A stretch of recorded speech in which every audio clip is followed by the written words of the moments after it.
ये पेड़ घर तो बहुत शानदार है। शुक्र है भगवान का कि ये हमें मिल गया। माँ, ये पेड़ घर अब हमारा है ना, कितना सुंदर है। चलो ना जल्दी से अंदर चलकर देखते हैं। हाँ बेटा, क्यों नहीं। वैसे भी बाहर बहुत ज्यादा ठंड है। हाँ बहू, ठंड तो बाहर बहुत ज्यादा लग रही है। अब तो हमारे पास पेड़ का घर भी है, जल्दी से अंदर चलते हैं। आखिर एक पेड़ घर गरीब परिवार को कैसे मिला, और आखिर ऐसी क्या नौबत आ पड़ी कि गरीब परिवार जंगल में, वो भी इतनी रात को, एक पेड़ घर में रहने जा रहा है। आइए ये सब जानने के लिए चलते हैं कहानी में पीछे। माँ जी, कितनी ज्यादा ठंड हो गई है और 2 महीने हो गए पर अब तक दीपक जी की सैलरी नहीं आई। हाँ बहू, और इस ठंड की वजह से हमारे चाय पराठे भी सही से नहीं बिकते। दोनों सास बहू जल्दी से घर आती हैं और उनके घर जाते ही राजू अपनी माँ और दादी से जिद करने लगता है। माँ, दादी, बहुत ठंड लग रही है। पता नहीं पापा कब रजाई लेकर आएंगे। आज तो मैं रजाई में ही सोऊंगा। बेटा, बस आज फटे कंबल में रात गुजार लो। 1-2 दिन बाद पापा आ जाएंगे और नहीं आए तो हम कल खुद रजाई लेकर आएंगे। निशा की बात सुनकर राजू जिद करनी छोड़ देता है। अब इसी तरह 2 दिन बीत जाते हैं और एक दिन दोनों सास बहू अपना चाय पराठे का ठेला जैसे ही लेकर घर से बाहर जाती हैं, वहां शंकर नाम का व्यक्ति आता है। भाभी, माताजी, एक बुरी खबर है। शहर से फोन आया है। उन्होंने बताया कि दीपक भैया का एक्सीडेंट हो गया है और अब वो इस दुनिया में नहीं रहे। आप झूठ बोल रहे हो। नहीं, ऐसा नहीं हो सकता। सही कहा माँ जी आपने। भगवान हमारे साथ इतना बुरा नहीं कर सकता। हम आज ही शहर जाएंगे दीदी के घर। निशा और सुमित्रा को शंकर की बातों पर विश्वास नहीं होता और वो दोनों सास बहू शहर जाने की तैयारी में लग जाती हैं।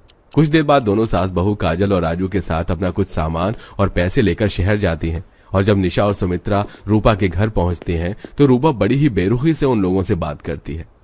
माँ, अपने बेटे के बारे में मुझसे कुछ मत पूछो। मैं नहीं जानती तुम्हारा निकम्मा बेटा कहाँ गया। 2 महीने से यहाँ काम कर रहा है, मुफ्त का खा रहा है, यहाँ पर रह रहा है। पर जब मैंने उससे 4 से 5 हजार रुपए मांगे तो वो मुझसे लड़कर घर छोड़कर चला गया।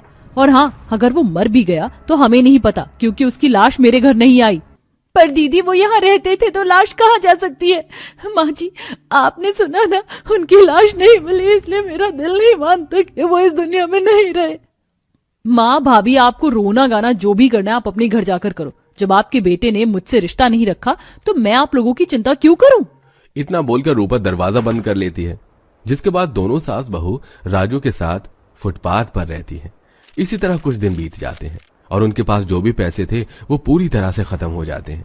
जिसके बाद दोनों सास बहू वापस गांव जाने का फैसला करती हैं और एक बस में बैठती हैं। माताजी, टिकट के पैसे दीजिए। 300 रुपए हो गए आप लोगों के। पर बेटा, मेरे पास तो पैसे ही नहीं है। अरे जब पैसे नहीं है तो बस में कैसे बैठ गई? ड्राइवर, बस रोको और आप तीनों उतरो बस से। बेटा, ऐसा मत करो, हमें अपने घर जाना है। मेरी बहू गर्भवती है। इतनी रात को तुम हमें इस जंगल वाले रास्ते पर उतार दोगे तो हम लोग कहाँ जाएंगे? अरे इसका ठेका हमने नहीं लिया है, चलो उतरो। बस वाला दोनों सास बहू और राजू को जंगल के बीच बस से उतार देता है। जिसके बाद वो तीनों एक पेड़ के पास जा बैठते हैं और ठंड में कांपने लगते हैं। पर तभी ठंड की वजह से राजू बेहोश हो जाता है और निशा रोने लगती है। माँ जी, अब हम क्या करें? राजू बेहोश हो गया, दीपक जी का भी कुछ अता पता नहीं। हम जंगल में कहाँ रहेंगे, कहाँ जाएंगे? दोनों सास बहू ठंड से कांपते हुए राजू को होश में लाने की कोशिश कर रहे होते हैं। तभी पेड़ हिलता है और उसमें से एक आवाज आती है। आप लोग फिक्र मत कीजिए, मैं जादुई पेड़ हूँ। बरसों से यहाँ खड़ा हूँ, इंसानों की नजर से छुपकर, पर आपका दुख मुझसे देखा नहीं जा रहा। बच्चा ठंड की वजह से बेहोश हो गया है। मैं आप लोगों की ज्यादा मदद नहीं कर सकता, पर आप लोग मेरे अंदर रह सकते हैं। मैं एक पेड़ का घर बन जाऊंगा, पर उससे पहले एक गर्म हवा चलकर मैं राजू को होश में ला देता हूँ। और हाँ, तुम यहाँ ज्यादा समय तक नहीं रह पाओगे। पेड़ के इतना बोलते ही एक गर्म हवा चलती है और गर्माहट मिलने की वजह से राजू होश में आ जाता है। जिसके बाद वो जादुई पेड़ विशाल हो जाता है और एक घर का रूप ले लेता है। ये देख राजू बहुत खुश होता है और पूरा परिवार उस घर के अंदर जाता है जहां उन्हें जरूरत की कुछ चीजें दिखाई देती हैं। माँ जी, यहाँ गैस, चूल्हा, आटा, राशन सब है। क्यों ना हम यहीं रहकर दीपक जी को ढूंढें और शहर में ही रहकर चाय पराठे का काम करें ताकि अपना गुजारा कर सके। पर बहू, हम इस पेड़ घर में ज्यादा दिन नहीं रह सकते। मैं जानती हूँ, पर जब तक हम यहाँ हैं हम तब तक कुछ पैसे कमा लेंगे और क्या पता दीपक जी भी हमें मिल जाए। माँ, मुझे इस घर में बिल्कुल ठंड नहीं लग रही, इसलिए मैं सोने जा रहा हूँ।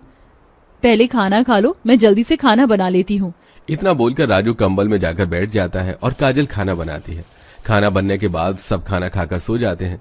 अगली सुबह दोनों सास बहू चाय पराठा बनाकर शहर में जाती हैं और तिरपाल लगाकर चाय पराठा बेचने लगती हैं। अब अकेली खड़ी होकर ठंड से कांपती हुई निशा चाय पराठा बेचती है तो वहीं आसपास के मोहल्लों में सुमित्रा अपने बेटे को ढूंढती है। बहन, आपने मेरे बेटे को देखा है? नहीं बहन, हमने नहीं देखा। हो कितनी ज्यादा ठंड हो रही है। अच्छा हुआ जो हमारे मोहल्ले में चाय पराठे बेचने वाली आ गई। तुम अपने बेटे को कहीं और ढूंढो, मैं तो जा रही हूँ उस गर्भवती औरत के पास चाय पराठे खाने। इतना बोल वो औरत निशा के पास जाकर उसे उसका चाय पराठा लेती है और शाम को दोनों सास बहू फिर से अपने पेड़ घर में जाती है। अपने पेड़ घर में आकर कितना अच्छा लग रहा है। राजू बेटा, तुम कहीं बाहर तो नहीं गए थे? नहीं दादी, मैं पेड़ घर में ही था। पर दादी, कल से मैं भी आपके साथ जाऊंगा पापा को ढूंढने, मुझे यहाँ अच्छा नहीं लगता। और माँ, मैं भी चलूंगी। ठीक है बेटा। इस तरह अब अगले दिन दोनों सास बहू दूसरे मोहल्ले में जाकर चाय का पराठा बेचती हैं तो वहीं काजल गोलू के साथ आसपास के लोगों से पूछताछ करती है। भाई साहब, आपने इस व्यक्ति को देखा है? हाँ अंकल, बताओ ना। अरे तुम सब यहाँ इस व्यक्ति को ढूंढ रही हो? इतने बड़े शहर में ऐसे फोटो लेकर किसी को ढूंढ पाना बहुत मुश्किल है भाई। अरे मैं तो कहता हूँ कि तुम पर्चे बनवा लो। काजल को उस व्यक्ति का आइडिया पसंद आता है और वो जाकर अपनी माँ और भाभी को ये सब बताती है। और अगले दिन जहाँ काजल और गोलू घर पर रहते हैं वहीं जाकर सुमित्रा कुछ गुमशुदगी के पर्चे बनवाती है और अपने ग्राहकों को चाय पराठे के साथ देती है। ठंड में मजा आ गया। क्या स्वादिष्ट चाय पराठे हैं। पर ये पैम्पलेट्स किसका बांट रही हो आप? ये मेरे पति हैं। पिछले 1 महीने से मैं और मेरी सास इस शहर में चाय पराठे बेचकर इन्हें ढूंढ रहे हैं। अब तो हमसे हमारा घर भी छीनने वाला है। निशा अपनी दुख भरी कहानी उस लड़की को सुना रही थी जिसे सुन वो भी इमोशनल हो गई। अब अगले दिन सास बहू काजल और गोलू एक हॉस्पिटल के बाहर चाय पराठे का ठेला लेकर खड़े थे। तभी वहां पर दीपक आता है और अपनी माँ, बीवी, बहन और बेटे को देखकर उन्हें गले से लगा लेता है। अरे आखिर मेरा परिवार मुझे मिल ही गया। मैंने कभी नहीं सोचा था कि मैं आप लोगों से इस तरह से मिलूंगा। पर बेटा, तू कहाँ चला गया था? माँ, दीदी ने मुझे जब घर से निकाल दिया तो मैं ऑफिस के लिए जा रहा था और तभी मेरा एक्सीडेंट हो गया और मैं खाई में गिर गया। और जब मेरी आंख खुली तो मैं हॉस्पिटल में था। कुछ दिन पहले मुझे होश आया और 2 दिन पहले ही मुझे हॉस्पिटल से छुट्टी मिली है और मैं 2 दिनों से भूखा हूँ। यहाँ मैं खाने के लिए आया था और मुझे आप लोग मिल गए। माँ, अब तो पापा भी मिल गए। चलो ना, हम अपने पेड़ घर में चलते हैं, बहुत ठंड लगती है। नहीं बेटा, अब हम अपने गाँव जाएंगे। इतना बोलकर सुमित्रा अपने पूरे परिवार के साथ उस पेड़ घर में जाती है जहां वो दीपक को सारी बात बताती है और घर से निकलते हुए पूरा परिवार पेड़ घर को शुक्रिया करता है। धन्यवाद जादुई पेड़ घर, मेरी गैर मौजूदगी में तुमने मेरे परिवार वालों की सहायता की, इसलिए हमें जब भी मौका मिलेगा हम गांव से तुम्हें मिलने जरूर आएंगे।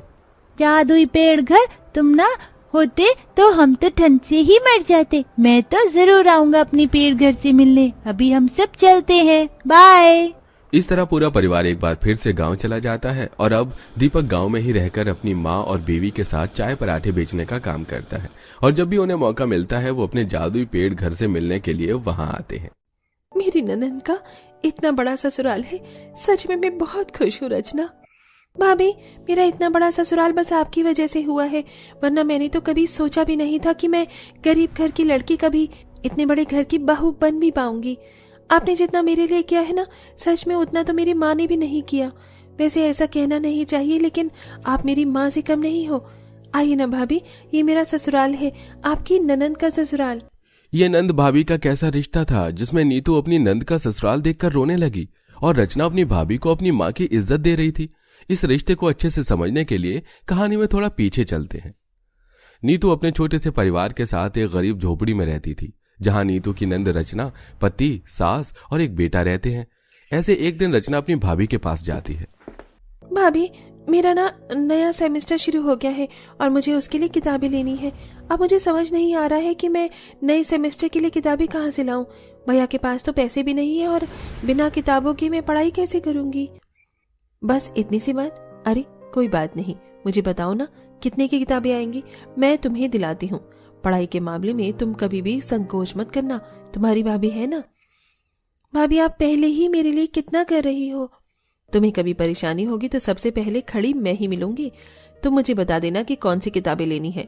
मैंने कुछ पैसे तुम्हारे लिए ही बचाए थे कि तुम्हें कभी जरूरत लगे तो दे दूंगी, तो तुम किताबें ले लेना।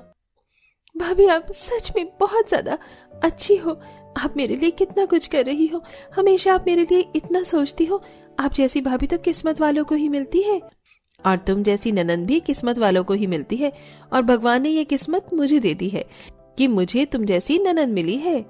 तभी वहां नीतू की सास कल्पना आती है। अरे तुम दोनों ननंद भाभी हमेशा ही क्या लगी रहती हो। कभी घर पर भी ध्यान दे दिया करो। जब तेरी ननंद की शादी हो जाएगी तब तुझे पता चलेगा। माँ जी, घर पर ही तो ध्यान दे रही हूँ। घर में मेरी ननंद भी है तो ननंद पर ध्यान देना भी तो बनता है ना। और शादी भी होगी ना तो मैं उसकी शादी एक अमीर घर में कराऊंगी, जहाँ से वो मुझसे मिलने के लिए आ जाया करे। दोनों नंद भाभी का प्यार काफी तारीफ काबिल था। ऐसे ही कुछ दिनों बाद सोनू अपनी माँ से रोते हुए कहता है, माँ देखो ना, मेरी शर्ट फट गई है। स्कूल में सब मुझ पर हंसते हैं। मैडम भी कह रही थी कि नई शर्ट पहनने के बाद ही आना है स्कूल, वरना मत आना। मेरे लिए नई शर्ट ले दो ना माँ। अरे अभी तो ये शर्ट खूब चलेगी, मैं इसको रफू करवा देती हूँ या खुद ही सिल देती हूँ। छोटी छोटी दिक्कतों के लिए हम पैसे खर्च करने लगी तो कैसे चलेगा सोनू बेटा। माँ 4 साल से आप यही कह रही हो, और ये शर्ट छोटी भी हो गई है।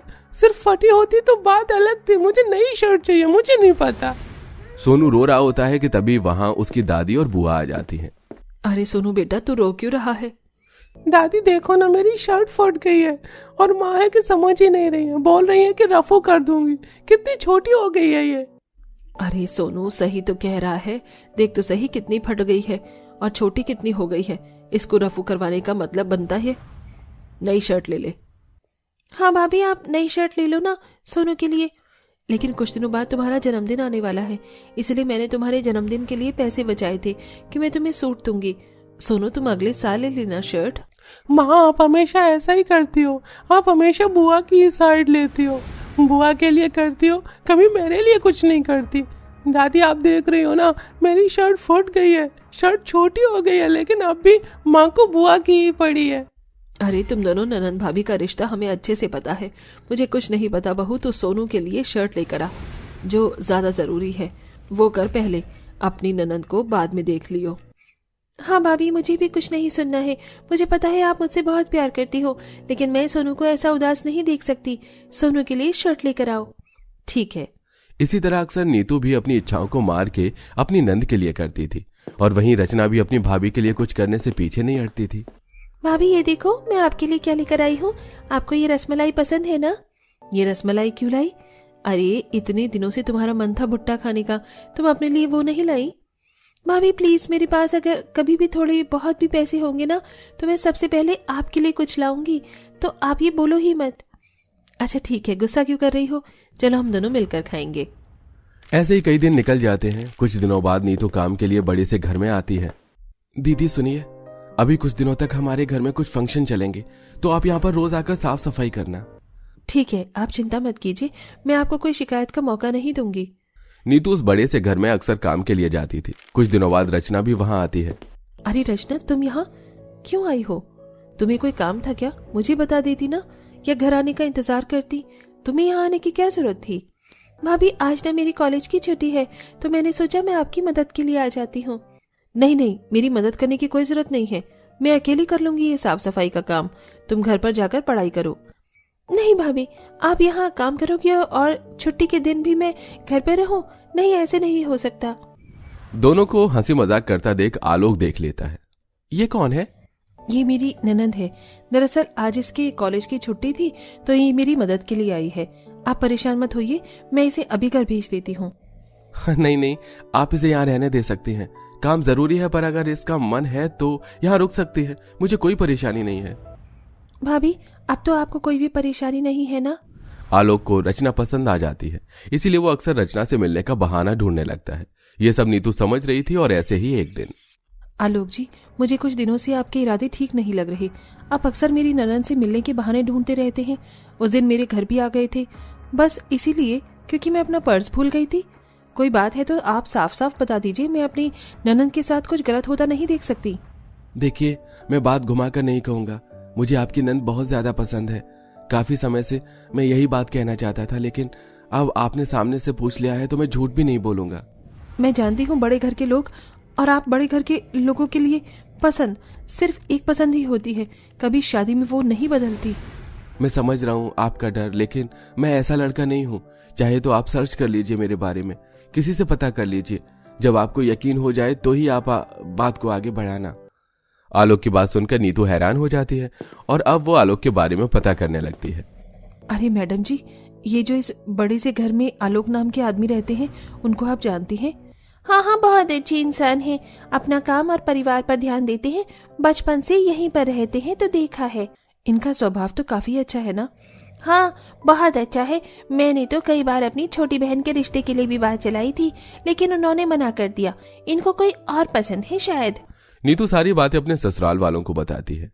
आलोक जी बहुत अच्छे इंसान है, इतना बड़ा घर है, मेरी ननद वहाँ खुश रहेगी। भाभी, मैं आपके किसी भी फैसले पर कोई सवाल नहीं उठाऊंगी। आप जो चाहती हैं वो मेरे लिए अच्छा ही होगा। अगर आप चाहती मैं उस घर में शादी करूं तो मैं कर लूंगी। आपने हमेशा मेरे बारे में अच्छा ही सोचा है, आप कभी गलत नहीं सोच सकती। ये तो मैं भी नहीं कह सकती कि तू अपनी ननद के लिए कोई कभी गलत फैसला लेगी, क्योंकि हमसे ज्यादा तो तू अपनी ननद से प्यार करती है, इसलिए हमें भी कोई एतराज नहीं है। आलोक और रचना की शादी तय कर देती है और अब दोनों घरों में शादियों की रौनक होती है। एक तरफ आलोक का घर जगमगा रहा था, वहीं नीतू के झोपड़ी जैसे घर पर थोड़ी बहुत ही रोशनी थी। रचना, अब तुम बड़े घर की बहू बनोगी, देखना तुम्हारी जिंदगी में कभी कोई अंधेरा नहीं रहेगा। भाभी, मैं आपके बिना कैसे रहूंगी, और ये सब जो भी हो रहा है ना, आपकी वजह से हो रहा है।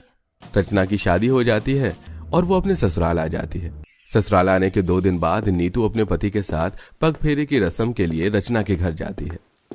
हाँ, आइए ना भाभी जी, ये आपका ही घर है, आपकी नंद का घर, इसका मतलब आपका घर।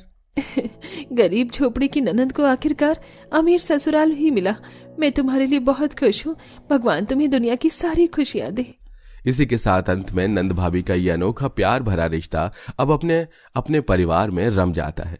तो दोस्तों, कैसी लगी आपको हमारी नंद भाभी की ये कहानी? हमें कमेंट में जरूर बताइएगा।